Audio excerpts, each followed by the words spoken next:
بسم اللہ الرحمن الرحیم۔ السلام علیکم ناظرین، آج کی ویڈیو میں ہم بات کریں گے علامہ سعد حسین رضوی صاحب کی جو ان کا ایک رسپانس آیا ہے، ایک جو پریس ریلیز ہوئی ہے اس پر۔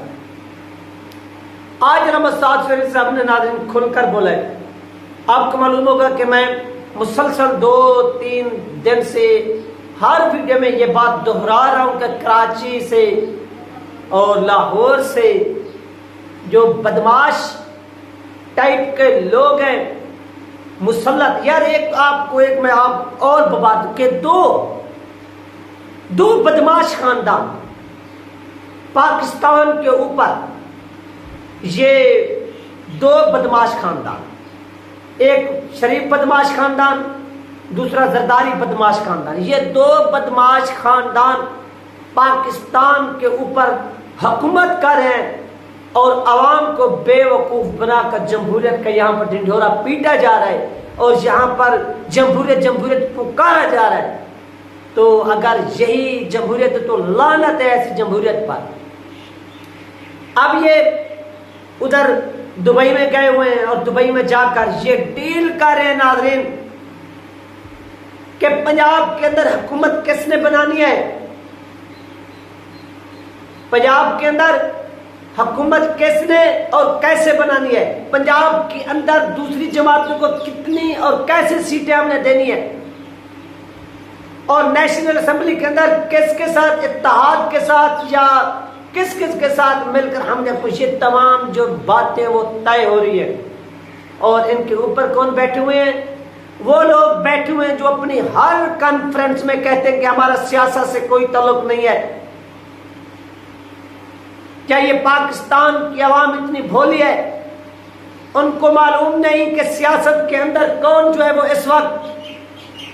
انوالو ہے اور کس کی اشیر بات سے یہ لندن میں، دبئی میں یہ پلان طے ہو رہے ہیں اور کس کی اشیر بات پر مریم نواز روزانہ کانفرنسز کرتی ہے اور یہ شہباز شریف کانفرنسز کرتا ہے۔ یہ کس کی اشیر بات ہے؟ یہ ان لوگوں کی ہے جو لوگ کہتے ہیں کہ ہم سیاست سے بالکل دور ہے، ہمارا سیاست سے کوئی تعلق نہیں ہے۔ یہ بھائی صاحب، یہ مجھے معلوم ہے کہ ایک صاحب اور بھی ہوتے تھے جب 2018 کا الیکشن ہوا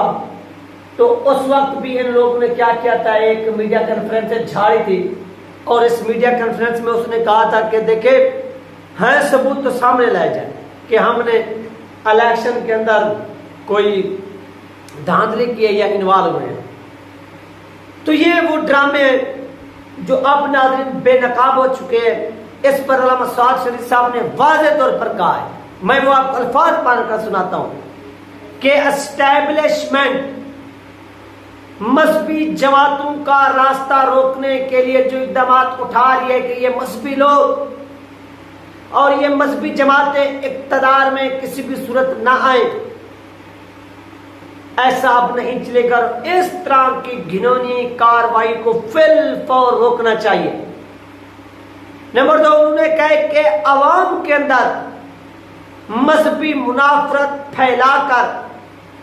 مذہبی لوگوں کے انگینسٹ ایک مہم، ایک قسم کا پروپیگنڈا کیا جاتا ہے، مہم چلائی جاتی ہے اور ان کی ذہن سازی کی جاتی ہے انگینسٹ مذہبی جماعتوں کے، اور اس پر پھر کیا ہوتا ہے آپ کو معلوم ہے کہ لوگ کہتے ہیں کہ مذہبی لوگ، مذہبی جماعتیں کسی بھی صورت اقتدار میں نہیں آ سکتی۔ کیا اقتدار میں یہ شہباز چور آ سکتا ہے؟ اقتدار میں زرداری چور آ سکتا ہے؟ اقتدار میں زرداری چور کو لایا جا سکتا ہے؟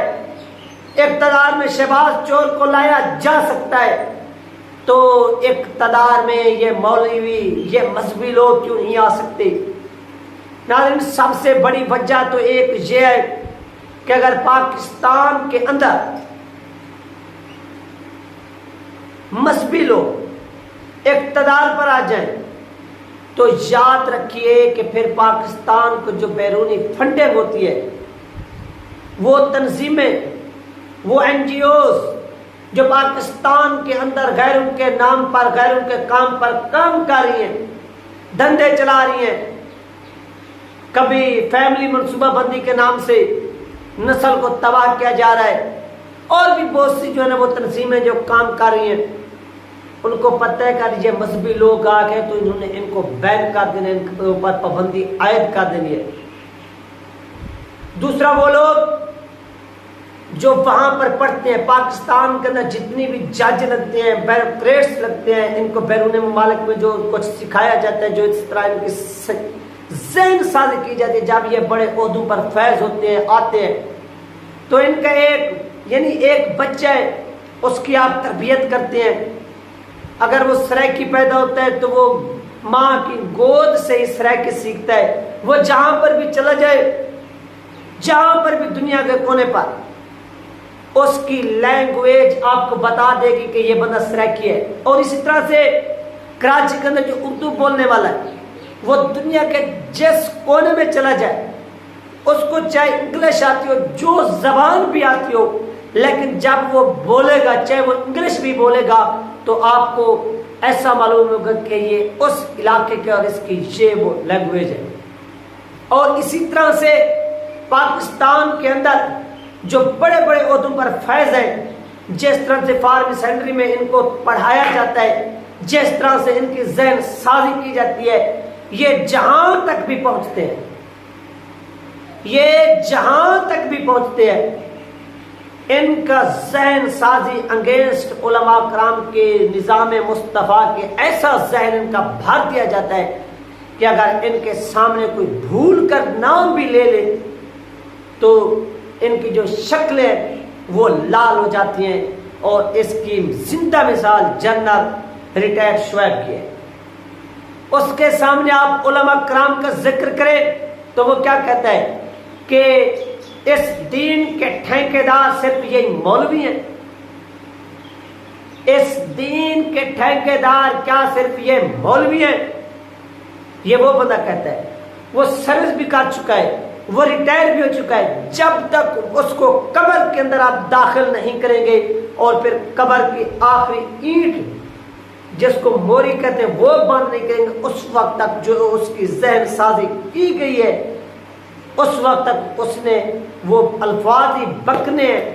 اگینسٹ علماء کرام کے۔ تو یہی وہ وجہ ہے کہ ان تمام لوگوں کے جو بڑے بڑے عہدوں پر فیض، ان کی ذہن سازی کی جا چکی ہے کہ یہ جو مولوی ہیں، یہ جو علماء کرام ہے، یہ جو نظام مصطفیٰ، یہ انتہائی خطرناک ہے۔ کس کے لیے؟ آپ لوگوں کے لیے۔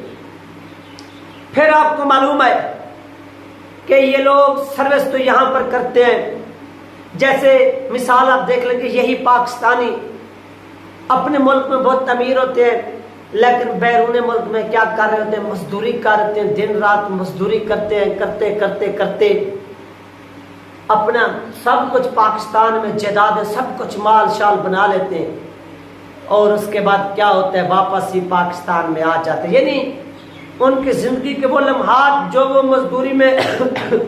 گزارتے ہیں، لگاتے ہیں، پھر وہ پاکستان واپس آتے ہیں۔ اسی طرح سے یہ پاکستان کے اوپر جو بڑے بڑے عہدوں پر فیض لوگ ہیں، ان کی زندہ مثال آپ دیکھ سکتے ہیں کہ یہ پاکستان کے اوپر اپنی وہ مزدوری کرتے ہیں، وہ نوکری کرتے ہیں، مال بناتے ہیں، اور اپنے اسی کنٹری میں بھیجتے رہتے ہیں جہاں سے ان کو بھیجا جاتا ہے، جہاں سے یہ سروس کرنے آتے ہیں، اور جب یہ ریٹائر ہوتے ہیں تو پھر اپنے اسی دیش میں چلے جاتے ہیں، اور پھر پاکستانی عوام کیا کہتی ہے کہ ہم آزاد ہیں، ہمارا فلاں ادارہ بھی آزاد ہے۔ آپ آزاد نہیں، آپ کا ادارہ بھی آزاد نہیں، بلکہ آپ غلام ہیں۔ اگر آپ آزاد ہوتے تو وہ لوگ جو آپ پر حکمرانی کر چکے ہیں، جو لوگ آپ پر حکمرانی کر رہے ہیں، وہ پھر مرتے بھی یہیں، وہ جلتے بھی یہیں، وہ خوشیاں بھی یہیں مناتے، ان کی اولادیں یہیں پر ہوتی، ان کی جائیدادیں یہیں پر ہوتی، ان کا سب کچھ یہیں پر ہوتا، لیکن ایسا نہیں ہوا۔ ابل احمد صاحب نے بالکل صحیح کہا کہ یہ کسی بھی صورت، یہ فراڈ، یہ 2 نمبری، یہ الیکشن میں چوری، یہ کھٹے لائن مذہبی لوگوں کو کھٹے لائن لگانا، یہ کسی بھی صورت قابل برداشت نہیں، ہم اس چیز کو ایکسیپٹ نہیں بلکہ ریجیکٹ کرتے ہیں، اور ہم حق کے لیے آخری حد تک جائیں گے۔ الیکشن کمیشن جو اس وقت بنا چکا ہے کہ ہم نے اس طرح سے کرنا ہے، ہم نے اس طرح سے کرنا ہے، یہ بھی یاد رکھیں، یہ بھی یاد رکھیں کہ اس ملک کے اندر ایک تبدیلی آئے گی۔ وہ جب تبدیلی اس وقت آئے گی جب یہ مڈل طبقہ اٹھے گا، اور اٹھ کر یہ جو بڑے بڑے بدماش ہیں، جن کی اولادیں، جن کی جائیدادیں، جن کا رہن سہن اعلیٰ قسم کا ہے، جب ان کے خلاف یہ لوگ کھڑے ہوں گے تب جا کر جو ہے وہ تبدیلی آئے گی۔ یہ تھی ناظرین اہم ترین اپڈیٹ جو آپ لوگوں کے ساتھ شیئر کی گئی۔ انشاءاللہ ملتے ہیں نیکسٹ ویڈیو میں۔ اللہ حافظ۔